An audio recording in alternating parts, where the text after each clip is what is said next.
Well, we got Ryan Walsh on the line, and Ryan, thank you so much for joining us. And this is going to be a great conversation because we frankly haven't had a lot of hard money lenders on the call. So we're going to start from the very beginning and just let people know what hard money lending is, what you're looking for, or what typical hard money lenders would be looking for. Just kind of getting the ball rolling. But why don't we start things off by you introducing yourself to our listeners?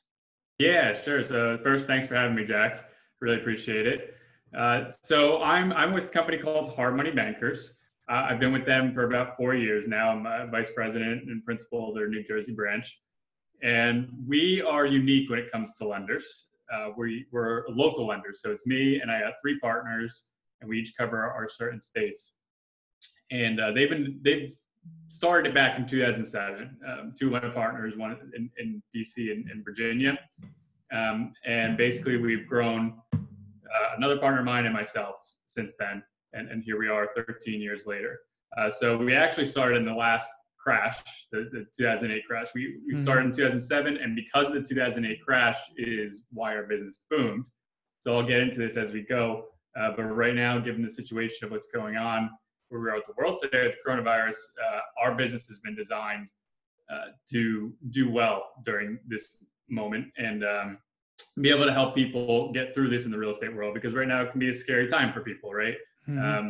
Especially newer investors who are now probably, instead of being on the fence of diving in, now they're on the fence of going out. And hopefully we're here to kind of encourage them to keep going. Like now is the best time to dive in, actually, is our opinion. But yeah, I mean, we're privately funded, which is why we're able to do what we do.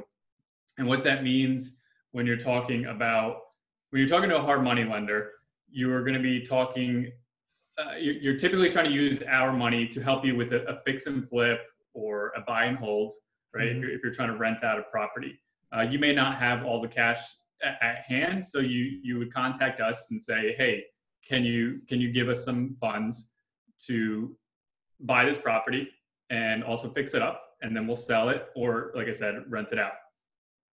That's why you would use a hard money lender. So it may not even be just because you don't have all the funds. In fact, a lot of our borrowers have millions of dollars. And you'd say, well, why do they use you, right? It's all about leverage. You want to leverage your money. You don't want to put all of your money in on a property, because let's say another good deal walks by and you put all your money in one, you just invested all your money, and now you can't go into this other property. So you use our money to go into 1 deal, 2 deal, 3 deal, 4 deal, 5 deals all at once. So let's just say you saved up $20,000 or $30,000. Right.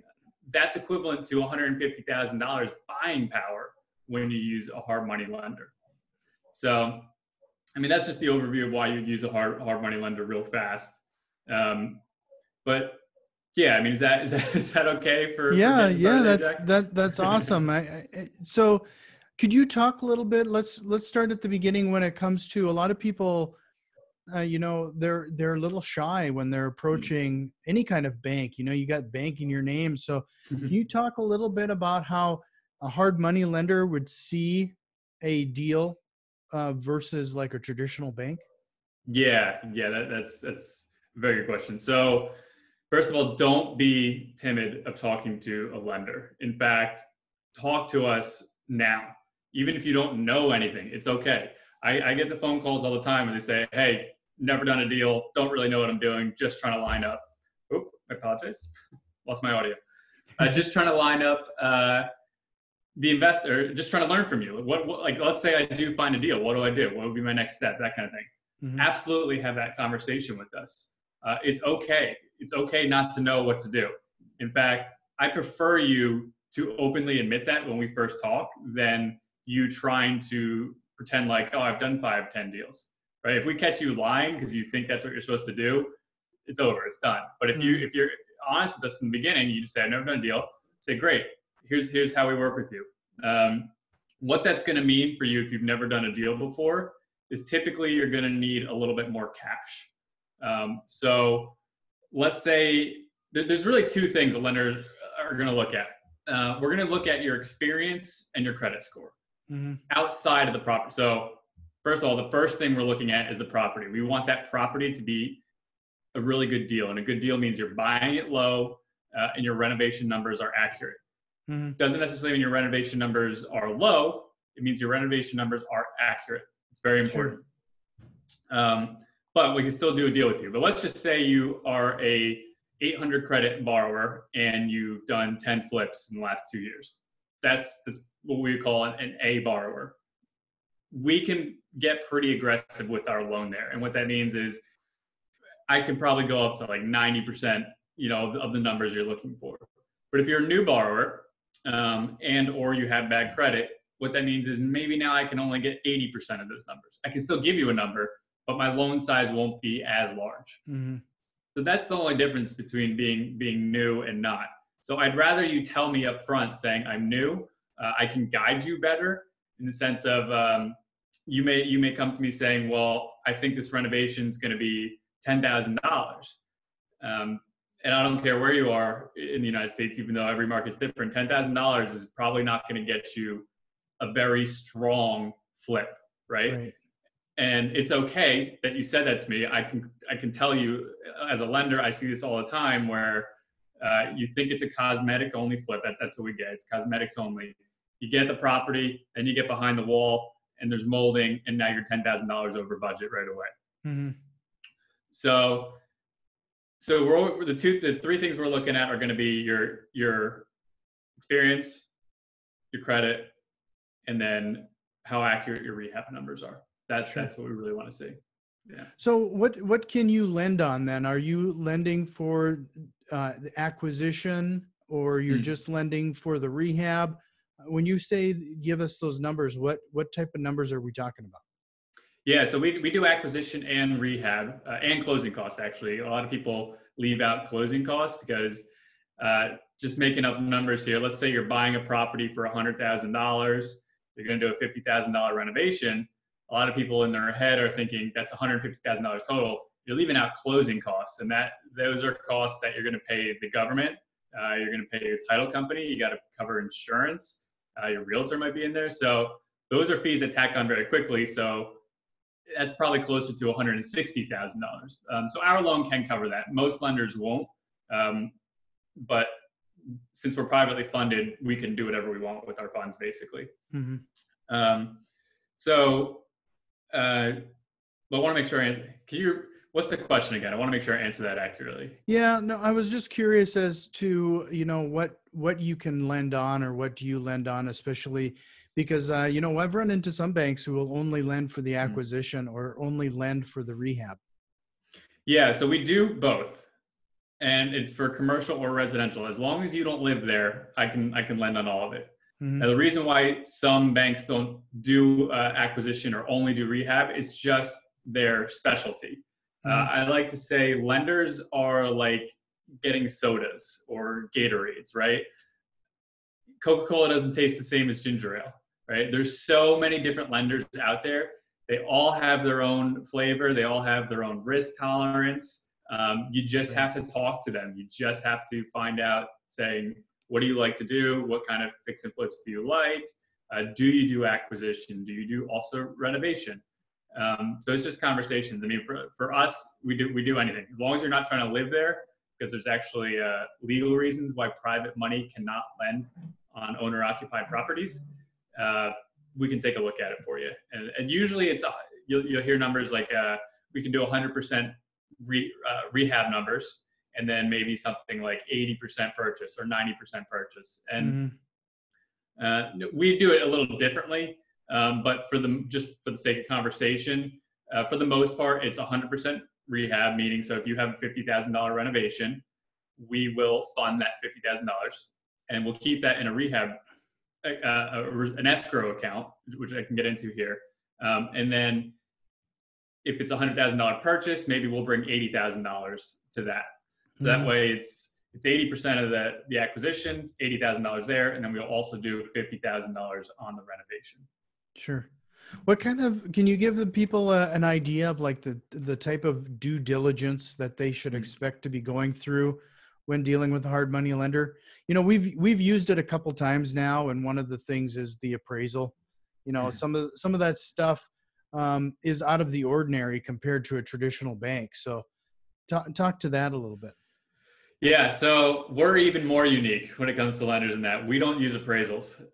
So I can talk to both fronts. I can talk from our side and also what other lenders are doing. So we don't use appraisals, which is what makes us pretty unique. We can do auction houses, we can do sheriff sales, any of those properties you can't get into, we can lend on because our numbers are coming strictly from our comping.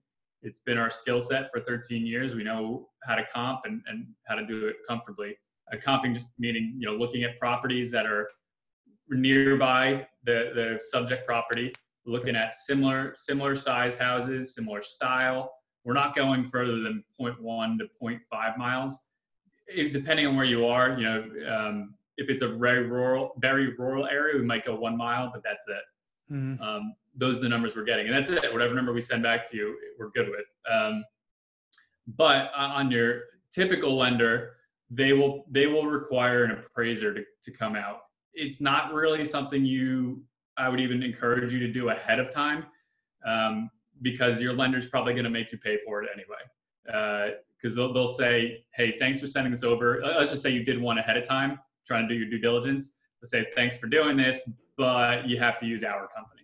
Right. So, and what an appraisal is, it's just somebody that goes out to the property. They're going to look at in every room. They're going to nitpick every dent that they see in the wall, every scratch. They're going to come back and say, based on my analysis of what is in this property and looking at comparables, here's my professional opinion. Now, that's what your traditional lender does. It's not what we do. Mm-hmm. So for us, our due diligence that we're looking for from you is the accurate rehab number. So the two numbers that tell us the entire story. Because people say, how can you tell so much if you don't need like the appraisal, you don't need bank statements, you don't need any of that. Mm-hmm. There's two numbers that tell the entire story. It's what you think the property is going to sell for, the ARV. So how much it's worth when you're done fixing it up.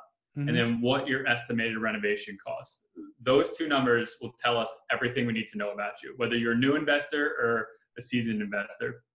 Because I've done deals with new investors, and when their ARV is spot on and their rehab numbers are spot on, I know they've done their due diligence. They've done their homework. It tells everything. So let's just say we try to keep the numbers easy because I know it can get easy to be lost in these things. $100,000 purchase, if that's what you're trying to get. You're trying to buy a house for $100,000, mm-hmm. and as I was saying before, if you come in and say it's a $10,000 renovation, that's immediately a red flag to us. Right. But let's say it's 1,000 square feet, and again, this depends on your state, depends on your township, so this varies greatly. But I'm just trying to ballpark for this. Let's say you'd say, I think it'll take $40,000 to renovate 1,000 square foot house. That may be accurate. That might be right because you have to do the new kitchen, you got to do a new bathroom, you got to do all the windows, the doors, mm-hmm. Walls, floors. Depending on how old it is, you might have to do HVAC, plumbing, and all that. So it adds up very quickly. And I like to say houses are like cars in the sense of as soon as you take it out of the lot, its value just drops significantly. So the cosmetic only ones are usually when people say, well, it was flipped in 2017. It's like, that's true, but we're in 2020 now. If you want to get ARV numbers, it has to be equivalent to a brand new house coming up on that block right next door.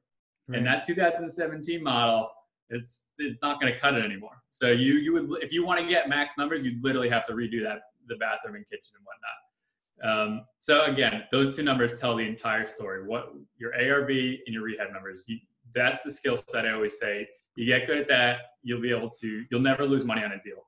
You just won't. So. Sure. Can you talk a little bit about like, what are your expectations then when, let's say, somebody gets deep into the rehab? Is there a requirement regarding licensed contractors, or can they do some of the work themselves? Where does that line get drawn? Yeah, so that is where things are the most gray, is the renovation. And this is when you build a relation with your lender, because it's very opinion-based. It really is. And what I mean by that is everything ahead of the closing, it's all written, it's all legal, it's all, to the T, right? But once you get into the renovations and the draws is what they called, that's where you need to understand what your lender is going to be looking at. So using the example of a $40,000 renovation, let's say your first draw, and this is set up by draws. So typically five is the magic number. It's just what it usually is. That usually you will set up your project to be completed in 5 draws. So a $40,000 renovation, 5 draws, you're budgeting about $8,000 per draw. So let's say your first part of your project is to demolition, take out the walls, you take the old stuff out of the kitchen and things like that. Then maybe that'll cost you $5,000 because it was a filled house. And then maybe you also started putting up some of the sheetrock, and you're in $8,000 here. So what you would do is you would actually send, you do the work first, then you notify your lender saying, hey, the work is complete. Can you reimburse me this $8,000? Sometimes you can work it out with your contractor, saying you get paid when I get paid kind of thing, but the work does have to get done first, usually for most loans. Mm-hmm. And then basically we would send an inspector out just to verify the work, verify it was done. They take some pictures, they send it back to us. We're going to review that against your scope of work that you sent ahead of time. So you would have had to told us where you got your $40,000 renovation from. Mm-hmm. And then we make sure you're on budget, you're on track, and if everything looks good, we release that $8,000. And then you go fund the next part of your project. So for us, it doesn't matter if you are going to do the work yourself. We have people self-pay themselves. We're totally okay with that. I know some lenders do require licensed contractors. We don't, because basically what's going to happen is if the work isn't done, or if it's not up to a certain level, like we're expecting ARV after repair value, we're expecting ARV quality work. If it's not there, if the sheetrock's hanging from the wall, we're just not going to release the money until it's up to par. Sure. So the beginning is usually when it's pretty relaxed, meaning it's we want to keep your hammer swinging. So we're going to release that money. We're going to give you that $8,000. Maybe the first even 2 draws are pretty good. Now, when you get in the back half of the budget, we're tight. We're making sure this work is getting done because most people are honest. Most people are honest, and it's good. This isn't an issue. But for those dishonest customers that ruin it for everyone else, is where lenders have to be very careful, because we've had people try saying, "Oh, they'll put all the windows in." Like physically, not in the slot, but they will put the windows in the house. We'll send an inspector out, and they'll say, "But I bought all the supplies. It cost me $5,000." This was many years ago. A lesson we learned from it. We released the money to them. We found those windows in another property he was doing, and he never put the windows in the property we were doing. Oh boy. So yeah. So it can get pretty hairy, but that's why we're careful as you're moving along. And then when you get bathroom and kitchen, by far the most important items. That's what's going to sell a house more than anything. Unfortunately, those are also usually the last 2 items done in a rehab. So if they're not done yet, we're holding on to we're going to hold on to that 20 grand. Let's just say we got down to 20 grand. We're going to say, make sure the bathroom and kitchens are moving, and then I can release it. Mm-hmm. So that's why I say talk to your lender, see what they're going to be looking for. We look for kitchens and bathrooms. So we actually have some people that now just do that first. They don't care. They'll do the walls later because they know we are so much more relaxed once the kitchen and bathroom's done. We're not worried about the rest of the project. So talk to your lender, see what they're looking for. Talk about the draw schedule. Your scope of work is pretty much going to be the guideline for the project. Now it can be tweaked because things happen during the project for sure. Not everything goes to plan. We know that, but what you won't get is more money from your lender. Mm-hmm. So you have to be prepared. So let's just say you have a $40,000 renovation. You want to have at least $10,000 to $15,000 sitting on the side, knowing that your lender is not going to cover it. So you as the borrower wants that. Because if, like I said, if there's an unexpected mold, we've had unexpected septic tank inspections fail, and that's all of a sudden 25 grand. that I'd love to help you, but I'm already at my max risk here, so I can't help you. So that's where it gets scary for new investors, is the rehab. But if you have the reserves, there's nothing to be scared about. You plan for this. Mm-hmm. And our best borrowers, they give us the scope of work, and then they ask for a larger loan up front of another 20, not, some people say it's hold on 5-10%, hold on at least 20%.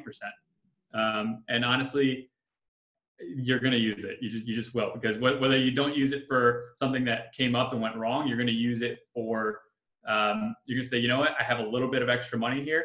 I think if I can maybe add a fireplace here, it'll make money later. Right. Mm-hmm. So I always encourage you, overestimate your rehab budget. Don't worry. If you come in under, that's more scary to a lender. A lot of people think it's the opposite. They're like, oh no, I can do this in like 5-10 grand. No. That's way scarier to us than somebody saying, I think I can do it in 50 grand. And I'm thinking in my head, well, you could probably do it in 30 to 40, but I'd rather you err on that side. Sure. Because that we can work through, and you're still going to get this house sold, and you're still going to make money. Yeah. No, yeah, we're always have mentioned that there's always rehab creep. There's either rehab creep or something you don't expect. It every time. Every time. You never can plan enough for that. What I think is interesting, though, and I've never thought of it this way, but it's almost as if you're acting as a project manager on the behalf of the lender. I mean, if a person sees it in that aspect, it kind of keeps things not only on budget, but on a timeline. Absolutely. You're spot on there. We are a resource for a lot of people. Don't look at their lender as a teammate. You kind of look at it as just shut up and give me my money, right? Which is fine. We do have some borrowers that do that. But use us. We want you to succeed on that project, arguably more than you do if we put more money into it than you have. Right. So we're here to help you. Now, we're not going to go to the township, and we're not going to do the work for you, but we will certainly guide you as best we can, because foreclosure, the F word there is a painful process. It is not something we want to go through. We want to do everything we can to avoid that. And all of that information gathering ahead of time is all about avoiding that single process. So if that means, guiding you on your scope of work, saying, where's your plumbing? It's not in here. Did you look, for whatever reason, maybe your contractor missed it. We haven't had anybody miss plumbing yet, but I'm just trying to be obvious with that. So yeah, we are absolutely a resource to, in a way, project manage. Yeah, we do want to work with you for sure, and bounce things off of us.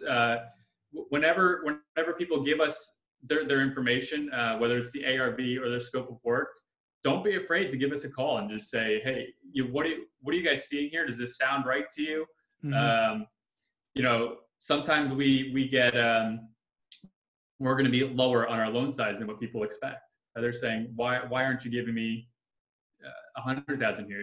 You're only giving me 80,000. I'm going to say, well, I saw this comp that was 3 houses down. Looking in the MLS, the renovation looks pretty good.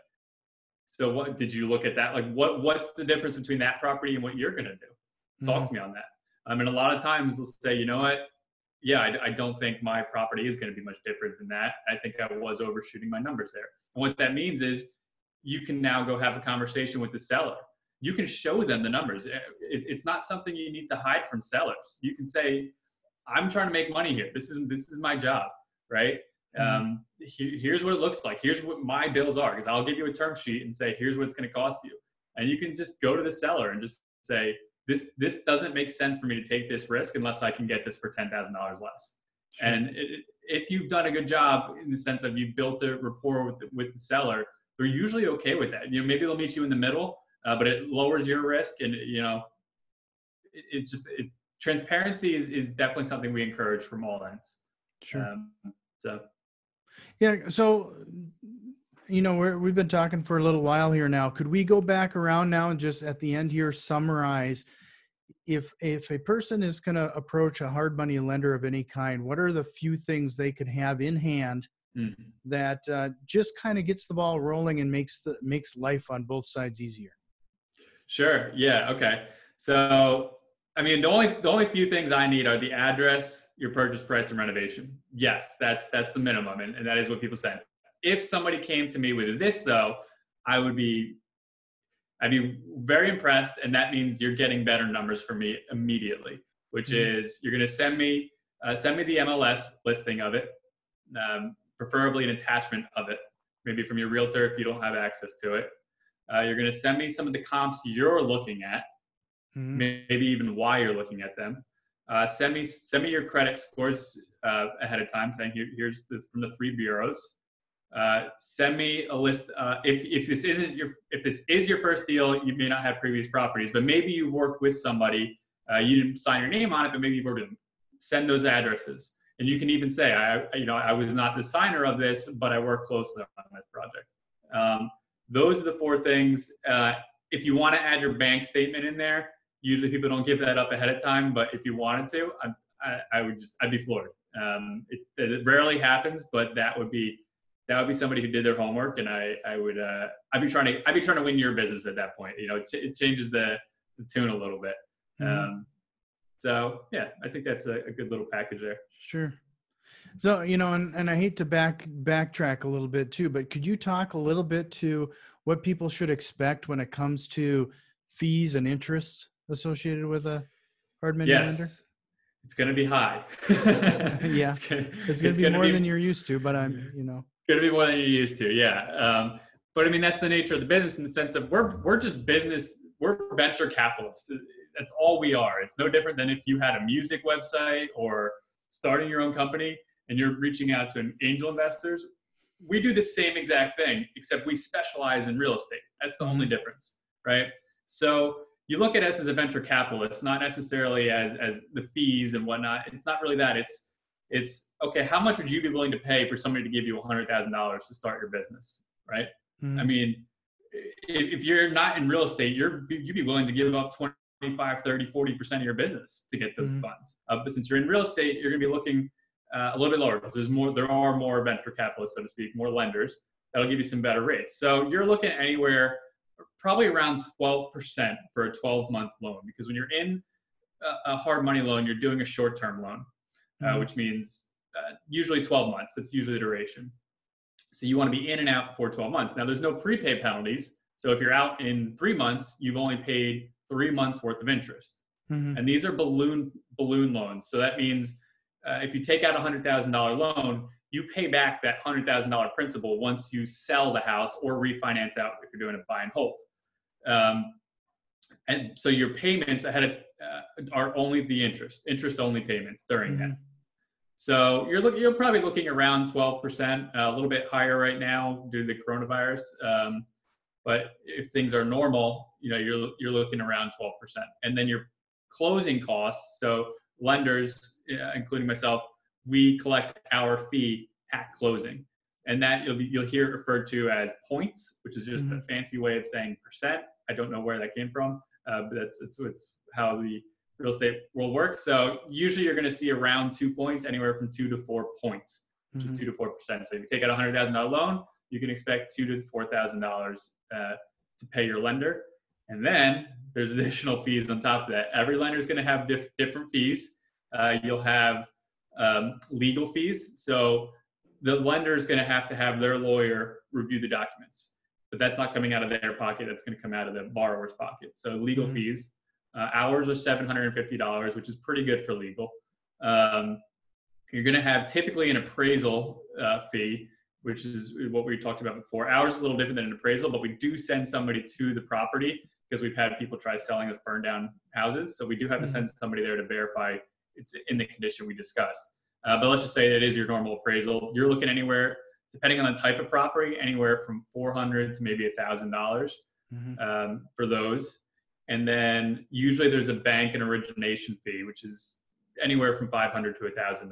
So you'd be looking at it. So the loan itself to do with the lender, because I'm not making any money on the back end fees other than the points, are about $2,000 to $3,000 is what you can expect. and then the points, which is now pays your lender, and then your monthly interest only are basically what payments go to fund our investors. Mm. So that's the inside scoop of how that money breaks down when you do a deal. Yeah. So, people just need to make sure that they're doing their due diligence to make sure that those numbers work in line with their expectations.